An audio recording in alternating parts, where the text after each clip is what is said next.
सारे बच्चे कहते हैं कि सर हमें पढ़ाई समझ में नहीं आती। तो मैं आपको बताना चाहूँगा कि आपको पढ़ाई समझ में किस तरीके से आएगी।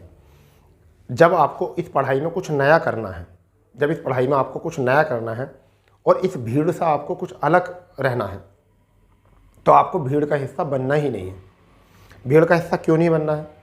जब सब लोग रील वगैरह देख रहे हों तो आपको उस टाइम पर रील नहीं देखनी है, आप पढ़ाई करोगे।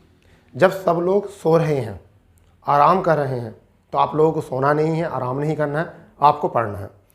एक बात बताइए, अगर आप लोग भी उन सभी लोगों की तरह लग्जरी ज़िंदगी, आराम, सुकून चाहने लगे तो आप भी उस भीड़ का हिस्सा हो जाओगे।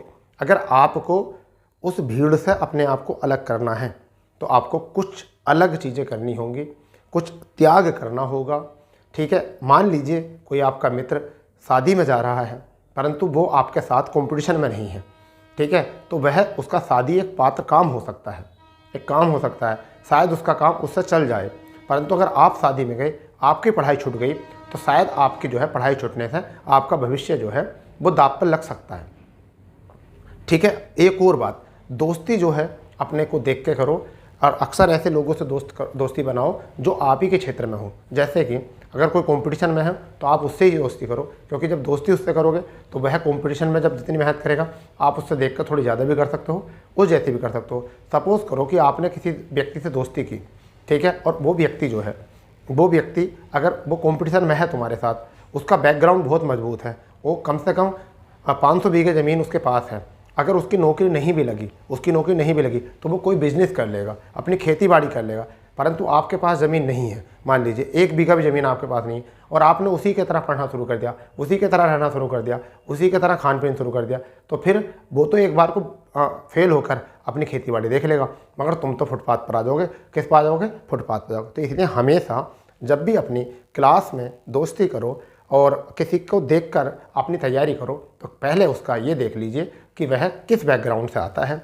क्या अगर सफल हो गए दोनों तो बहुत अच्छी बात है, अगर दोनों सफल नहीं हुए, कोई सा भी एक आध अगर फेल हुआ, अगर मैं फेल हुआ तो मैं कहाँ, कौन सी स्थिति रहेगी मेरी, मैं कहाँ आ जाऊँगा, और अगर ये फेल हुआ तो ये क्या हो सकता है। तो हमेशा फेलियर से डरिए, हमेशा फेलियर से डरिए, मगर उस डर को दिमाग में रख के अपनी तैयारी आगे निरंतर करते रहना। और इसी चीज़ को जो है ना आप अपना स्ट्रॉन्ग जोन बना सकते हो, अपना स्ट्रॉन्ग जोन बना सकते हो। और आप इन 7 महीने में जो है 7 महीने दे दीजिए किताबों को, मात्र 7 महीने किताबें मांगती हैं, सारी कॉम्पिटिशन की किताबें 7 महीने मांगती हैं, वनडे एग्जाम की किताबें 7 महीने मांगती हैं। इन 7 महीने में आप कुछ से कुछ कर जाओगे, ये मैं निश्चित बता रहा हूँ, कुछ से कुछ कर जाओगे। अगले 7 महीने मेहनत कर ली तो शायद अगले साल जो है आप किसी रेस्पेक्टेड पोस्ट पर होगे और आपका जो नज़रिया होगा लोगों का आपके प्रति देखने का, वो नज़रिया बदल चुका होगा जब तक।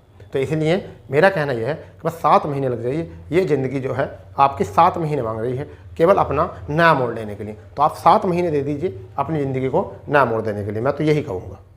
ठीक है, और आप एक रेस्पेक्टेड पर्सन बन जाओगे। ठीक है बच्चा।